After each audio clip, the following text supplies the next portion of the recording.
Հաղորդման գործընկեր Յասաման ռեստորան։ Երբ պետք է անհանգստանալ եւ ինչպես է բուժվում այրոցը, կզրուցենք։ Այրոցները ի դեպ վերջերս ավելի հաճախ պատահում են սթրեսային պատճառով, բայց երբ է այրոցը համարվում նորմալ եւ երբ այն պետք է անհանգստացնի։ Եթե անձը երկարատև ունենում է այրոց,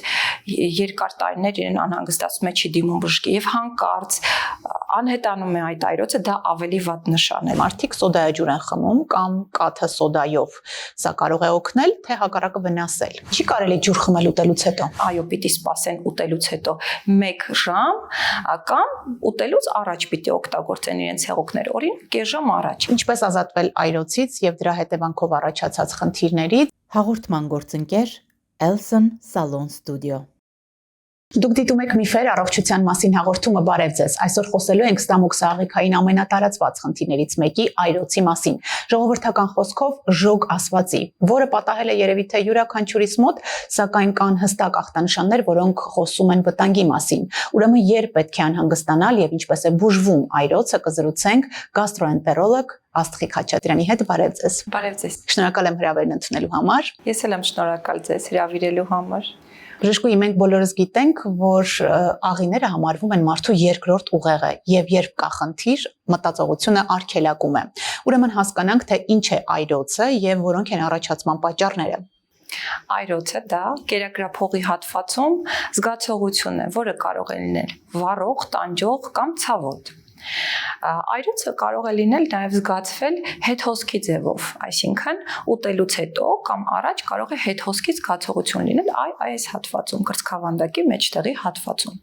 Եվ շատ կարևոր է, որպեսզի մենք դա չխառնենք սրտաբանական խնդիրների հետ, որովհետև շատ հաճախ նաև սրտաբանական խնդիրներն են նույն գանգատները տալիս։ Եվ կարևոր է անպայման հերքել սիրտը,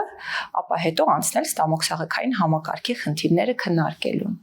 Շատ լավ, գիտենք, որ սննդից այո կարող է այրոց առաջանալ, դա կարող է պայմանավորված լինել նաև գիշերային ընթրիքներով։ Այո, տարբեր մարդկանց մոտ կարող է այրոցը լինել թե մինչև ուտելը եւ ուտելուց հետո, հատկապես ուտելուց հետո, հիմա բացատրեմ թե ինչու։ Նախ, մինչև ուտելը երբ է այրոց առաջանում, երբ կերակրափողի եւ ստամոքսի կծկումները ստամոքսի դատարկ վիճակի ժամանակ լինում են հակառակ ուղղությամբ եւ այո, այս հիվանդները նշում են այրոցներ դատարկ ստամոքսին։ Բայց հատկապես ուտելուց հետո կարող է ակտիվանալ այրոցները, որովհետեւ լինում է ուտելիք, վրայից շատ հաճախ ջուր են օգտագործում, բերում են ստամոքսի գերձգման, նաև ուղեկցվում է կերակրափողի փականի թուլացմամբ կամ ճողվածքով եւ ապա լինում է հետհոսք, պարզ է, հասարակ է, քանի որ ֆիզիկան դուք պատկերացնում եք, կա բաց փական եւ լինում է հետհոսք, սա էլ կուղեկցվի այրոցով։ Այրոցը դա լորձաթաղանթի զգացողությունն է կերակրափողի հատվածում։ Բոլոր լորձաթաղանթներում կա զգացող ռեցեպտորներ եւ այս ռեցեպտորների շնորհիվ մենք զգում ենք այդ այրոցը։ Ուրեմն չի կարելի ջուր խմել ուտելուց հետո։ Այո, մենք սահուն անցանք այդ թեմային, ուտելուց անմիջապես հետո ընդհանրապես ցանկալի չէ հեղուկներ օգտագործել։ Իհարկե, միանշանակ բոլորի դեպքում չի կարելի սա պնդել, որովհետև կան մարդիկ, ովքեր օգտագործում են ուտելուց հետո ջուր եւ չեն ունենում այրոց, բայց այն մարդիկ, ովքեր ունեն ռիսկ, ունեն այրոցներ պարբերաբար, ունեն փականի կերակրափողի փականի անբավարարություն, այո, պիտի սպասեն ուտելուց հետո 1 ժամ կամ ուտելու առաջ պիտի օգտագործեն իրենց հեղուկները, օրինակ կես ժամ առաջ, որպեսզի աշխատի եւ հասցնի ներծծվի այն հեղուկը, որը օգտագործել եք, ապա նոր սնունդը այնտեղ տեղավորվի։ Իսկ ուտելու ընթացքում միայն մի դեպքում ենք ցուցում ջուր օգտագործել, եթե դա նախ սենյակային ջերմաստիճանի է, ցանկալի է, որովհետեւ սուր տատանումները ջերմաստիճանի սննդի եւ ընդունած հեղուկի դրանք ավելացնում են խնդիրը։ Եվ երբ որ օգտագործում ենք ֆերմենտներ, որոնք անմիջապես ուտելու մեջտեղում կամ սկզբում պիտի օգտագործել։ Այո, նման դեպքերում մենք չենք կարող չասել ջուր մի օգտագործի, քանի որ հնարավոր է դու այրոց ունենաս։ Ստրեսից կարող է այրոց առաջանալ, ծանր ապրումներից։ Այրոցները ի դեպ վերջերս ավելի հաճախ պատահում են ստրեսային պատճառով, բայց այրոցները լինում են մաքուր այրոցներ, այսինքն հետհոսքի պատճառով, այրոցները լինում են կերակրափողի հիվանդությունների պատճառով, օրինակ էոզինոֆիլային էզոֆագիտ կամ ադիդոզ կերակրափողի սնկային ախտահարում եւ չախտորոշված այսպես տարբեր բժիշկների դիմաց այրոցներն են, որոնք ֆունկցիոնալ են, այսինքն նյարդաբանական։ Մարդը ունի ռեալ հետհոսք, ունի իրական այրոց, ունի կերակրափողի փականի խնդիր կամ բորբոքում, բայց զգում է այդ այրոցը։ Դա կարող է ապացուցվել կա մի մեթոդ, որը կոչվում է շուրջօրյա pH իմպեդանսոմետրիա։ Այդ դեպքում մենք ապացուցում ենք հիվանդին, որ դու չունես իրական այրոց, դու ունես նևրոզ։ Երբ է այրոցը համարվում նորմալ եւ երբ այն պետք է անհանգստացնի։ Կան ախտանշաններ։ Նախ զգուշացնեմ, որ մենք կյանքի ընթացքում պարբերաբար կարող ենք այրոց ունենալ, դա նորմալ է։ Երբ շաբաթվա մեջ 1-2 անգամ կախված ուտելիքից կամ ֆիզիկական ծանրաբեռնվածությունից մարդ ունենում է այրոց, այո, նորմալ է, անհանգստության կարիք չկա։ Բայց երբ այրոցը լինում է ամենօրյա, ամեն ուտելու հետ, կամ ամեն երեկոյան, կամ հստակ որևէ սննդի հետ կապված, այո, սա անհանգստանալու պատճառ է, որովհետև մենք պետք է մտածենք կամ ուտելիքային անտանելիության մասին, կամ կերակրափողի փականի խնդրի, կամ արդեն կերակրափողի բորբոքման մասին, եւ այդ դեպքում պարտադիր մենք պետք է այցելենք գաստրոենտերոլոգի։ Ինչ խնդիրներ կարող են առաջանալ երկարատև այրոցի դեպքում, եթե չենք դիմում բժշկի։ Երկարատև այրոցը բերում է կերակրափողի բորբոքման, ստորին երրորդականի բորբոքման։ Շատ կարևոր հատված է եւ հաճախ այս բորբոքումները անցնում են տարբեր փուլեր։ A, B, C, հետո բառատի կերակրափող եւ ապա հետո կարող է նաեւ քաղցկեղ առաջանալ։ Մենք չպիտի բաց թողենք այդ A, B, C հատվածները, որովհետեւ դրանք դարձելի փուլեր են մեր համար։ Բացի նրանից, որ կարող է բորբոքել երկարատև թողնված այրոցը կերակրափողի ստորին երրորդականը, կարող է նաև առաջացնել խոցեր եւ կանցերոգեն փոփոխություններ։ Բացի դրանից հավելեմ մի բան շատ կարևոր, որ եթե անձը երկարատև ունենում է այրոց, երկար տարիներ իրեն անհանգստացնում է, չի դիմում բժշկի եւ հանկարծ անհետանում է այդ այրոցը, դա ավելի վատ նշան է։ Դա չի նշանակում, որ անցել է այրոցը, բուժվել է խնդիրը։ Դա նշանակում է, որ բորբոքումը այնքան է խորացել, որ լորձաթաղանթի մակերեսը հաստացել է, փոփոխվել է, կարծրացել է եւ այդ ռեցեպտորները արդեն չեն զգում այդ այրոցը։ Այս դեպքում թաքնված վտանգ է ներկայացնում եւ պետք է անհապաղ դիմել բժշկի։ Բերանի տհաճ հոտը, դառնահամ կամ թթվայնություն բերանում նույնպես կարող են ախտանշան լինել այրոցի։ Նախուշեմ, որ բերանում կատարվող ցանկացած փոփոխություն առաջին հերթին ստուգվում է ստոմատոլոգների կամ լոր բժիշկների կողմից, որովհետև այս նույն զգացողությունները կարող են լինել լեզվի խնդրի պատճառով, ատամների, լնդերի, քիթ-կոկորտ ականջ այդ օրգանների հատվածի խնդիր։ Այո, վերջում մենք ստուգում ենք գաստրոենտերոլոգներս դրա պատճառը, դա կարող է լինել հետհոսքի հետևանքով, կերակրափողի բորբոքման հետևանքով, կարող է լինել լեղապարկի խնդիրների պատճառով, գաստրիտի, բուլբիտի պատճառով։ Ինչպես ազատվել այրոցից եւ դրա հետևանքով առաջացած խնդիրներից, ժողովրդական բժշկությանը կամ մեթոդների եթե անդրադառնանք, առաջինը ինչ անում են մարդիկ, սոդայաջուր են խմում կամ կաթը սոդայով։ Սա կարող է օգնել, թե հակառակը վնասել։ Եթե խոսքը գնում է 1-2 անգամ այրոցի մասին, այո, հանգցրած սոդան կարող է օգտագործվել որպես հակաայրոցային միջոց։ Հավելեմ եւս մի բան, հում կարտոֆիլի մզվածքը եւս կարող է օգնել 1-2 անգամ առաջացած այրոցի ժամանակ, եթե իհարկե տարածքում չկան դեղատներ եւ մենք չենք կարող համապատասխան դեղ օգտագործել, նույնիսկ 1-2 անգամ։ Բայց սոդայի հետ կապված կա սենց մի նյուանս։ Ամենօրյա օգտագործումը,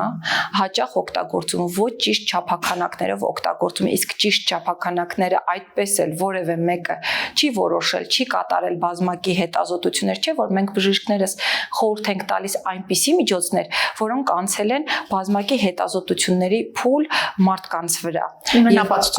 Ապացուցողական հենք ենք դա համարում։ Եվ քանի որ այս ամեն ինչը որևէ մեկը երկարատև չի հետազոտել, խորհուրդ տալ դոզաները, չափաքանակները եւ այլն բժիշկը իրեն թույլ չի կարող տալ։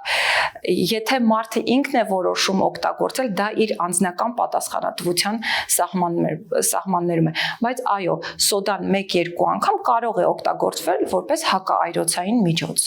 Բայց սոդայից կարող են լինել նաեւ վտանգներ պարբերաբար օգտագործելու դեպքում։ Քանի որ սոդան հիմնային միջավայր է ստեղծում օրգանիզմում, շատ եւ բարձր դոզաներով օգտագործումը կարող է փոխել թթվահիմնային հորմոնային բալանսը եւ բերել մի շարք խնդիրների։ Շատ լավ, անանուխի թեյի մասին ինչ կասեք, օգտագործում են այրոցի դեպքում, օգնում է։ Անանուխի թեյը սպազմոլիտիկ էֆեկտ ունի, միշտ չէ որ այրոցի դեպքում կարող է օգնել, չէ որ այրոցի մի ֆակտորներից մեկը դա կերակրափողի փականի թուլությունն է եւ անանուխը ընտրողաբար չի ազդելու որ փականը թուլացնել, բայց անանուխի թեյը կարող է օգտագործվել մեկ այլ խնդրի ժամանակ, օրինակ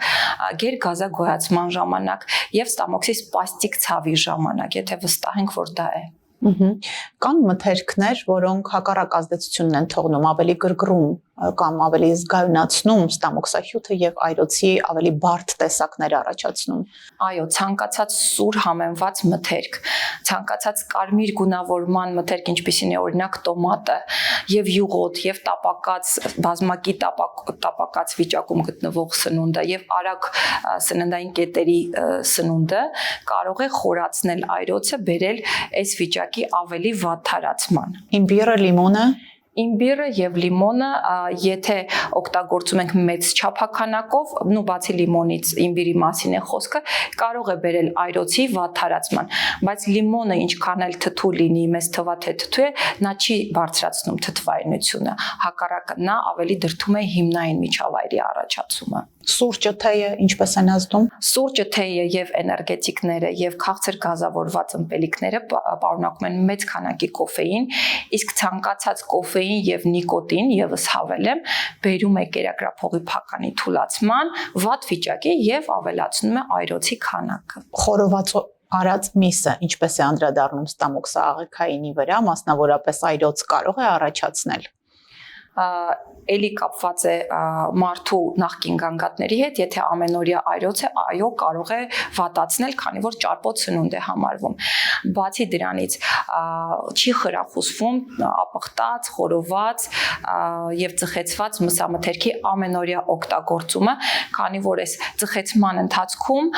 որոշակի միացություններ են առաջանում, պահեր է կոչվում, դա հապավում է, որը վնասում է ստամոքսի եւ աղիների լորձաթաղանթը, բայց ելի եմ շեշտում խոսքս գեր չափականակների մասին է ամենօրյա օգտագործումը, աճ եւ ձախ օգտագործումը, բայց ոչ առիթից առիթ։ Առիթից առիթ մենք բոլորս օգտագործում ենք ծխեցված եւ խորոված արած մսամթերք, որը նորմալ մարսում ենք եւ որևէ գանգատ կարող է եւ չառաջանալ։ Կծու թթու մթերքները այրոցի դեպքում ցուցված են թե հակացուցված։ Այո, կծուն, թթուն շատ քանակների կարող են վատացնել այրոցի չափականակները, բայց էլի եմ ասում, մեկը կունենա կծվից այրոց, մյուսը մեծ քանակների դեպքում չի ունենա, սա էլ կախված է թե մարդը ինչ գեն է կրում, ինչ պաշտպանողական միջավայր ունի ստամոքսի լորձաթաղանթի լորձը ինչ չափերի է, քանի որ տարբեր մարդկանց մոտ տարբեր է պաշտպանական հնարավորությունները։ Իսկ կան մթերքներ, որոնք կօգնեն ազատվել այրոցից, բարենպաստ են անդրադառնում ստամոքսաղեքայինի վրա։ Ցանկացած հիմնային մթերք դա բարենպաստ կարող է ազդել ստամոքսի վրա, մեծ քանակի բջջանքը կարող է ֆիզիկապես մաքրել տանել այդ ստամոքսահյութը, հստակ մթերքներ չկան, որ ես ասեմ, այո, կարող եք սա օգտագործել, այրոց չեք ունենա, բայց կա մի կենսակերպ, որը անպայման կուզեի շեշտել, խոսքը քիչ-քիչ եւ հաճախ ուտելու մասին է, երբ որ ուտում եք բազմակի անգամ քիչ չափականակներով, ստամոքսի պատերը չեն ձգվում, գեր ծավալ չի առաջանում եւ հետհոսքի հնարավորություն եւ փականի թուլացումը չի լինում, բայց եթե ուտում եք 1-2 անգամ մեծ չափականակներով, հետո դրանից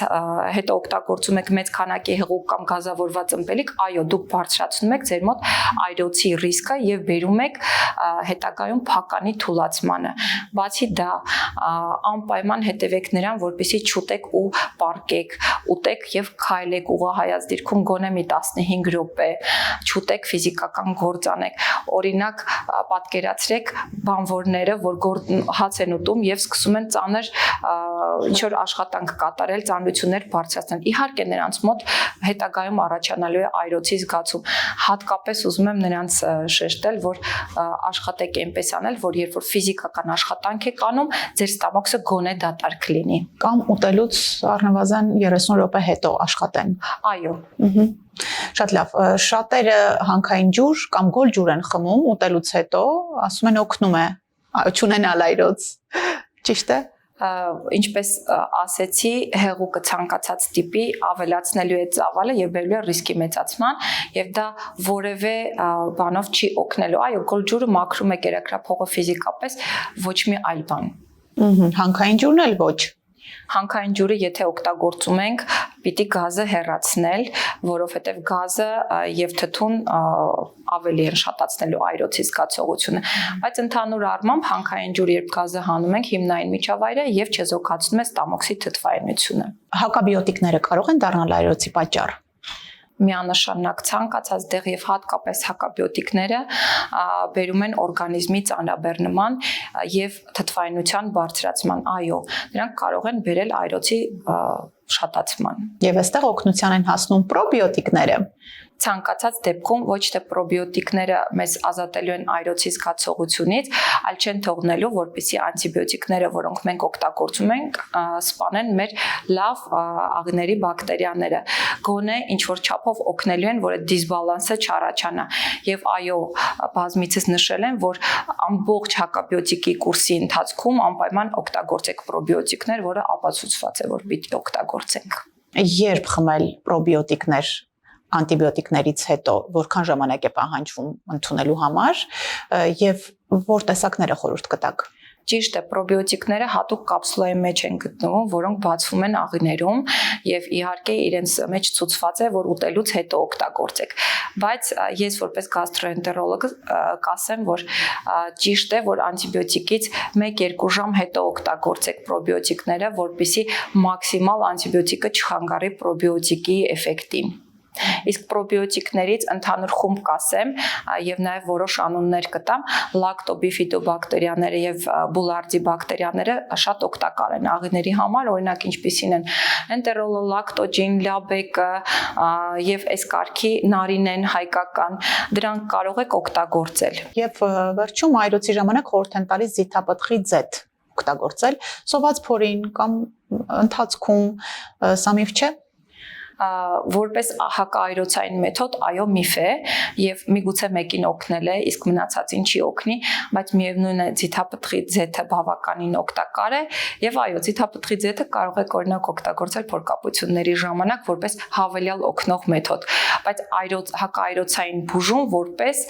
ինքը ցուցված չէ եւ ապացուցված էլ չէ։ Ինչպես է ժամանակակից բժշկությունը ախտորոշում եւ բուժում այրոցը։ Ոչ ամեն այրոցի ժամանակ ենք մենք նշանակում էզոֆագո գաստրոդուոդենոսկոպիա, դա մեր ժողովրդի լեզվով ասած շլանգն է, հա։ Այո, եւ վախենում են ու չեն այցելում բժշկի հենց այս պատճառով։ Դեպքերում ենք անում, բայց ցանկալի է անել, ինչի, որովհետեւ նախ մեր երկրում բավականին մաչելի է համեմատած այլ երկրների եւ իհարկե բժիշկը եւ նաեւ շատ հաճախ պացիենտը պիտի տեսնի ինչ է կատարվում, թե կերակրափողում, թե ստամոքսում։ Այ օրինակ են ֆունկցիոնալ այրոցների ժամանակ ինքը ասում է բժիշկ ջան, ես այրոց ունեմ, ոնց այնտեղ խնդիր չկա, բայց դու այդ մեթոդներով ապացուցում ես, որ նա չունի օրգանական պատճառ այրոցի, իսկ մենք գիտենք, որ հիվանդի գիտակցությունը շատ կարևոր պայման է բուժման համար։ Այո, կատարում ենք գաստրոսկոպիա այրոցի համար, ինչպես ասեցի, pH իմպեդանսոմետրիա, որպեսզի ապացուցենք այրոցը ֆունկցիոնալ է թե չէ։ Իսկ օրինակ այլ երկրներում ոչ բոլոր դեպքերում են անում, կատարում են test and treat, այսինքն որոշում են օրինակ հելիկոբակտերը կղանքի միջոցով, շնչառական տեստով կամ արյան միջոցով եւ տալիս են համապատասխան բուժում, այրոցի բուժում եւս։ Շատ լավ, եւ վերջում ինչ անել այրոց չունենալու համար։ Այրոց չունենալու համար իմ նշած խորհուրդներին հետևեք, կերեք քիչ-քիչ հաճախ, ուտելուց անմիջապես հետո հեղուկներ մի օգտագործեք, քայլեք ուղղահայաց դիրքում, քնելուց 3 ժամ առաջ աշխատեք ուտելիք չլինի ստամոքսում, եթե շատ քաղցած եք, գոնե սպիտակուցային կամ խաշած բանջարեղենային սնունդ օգտագործեք, էներգետիկներ եւ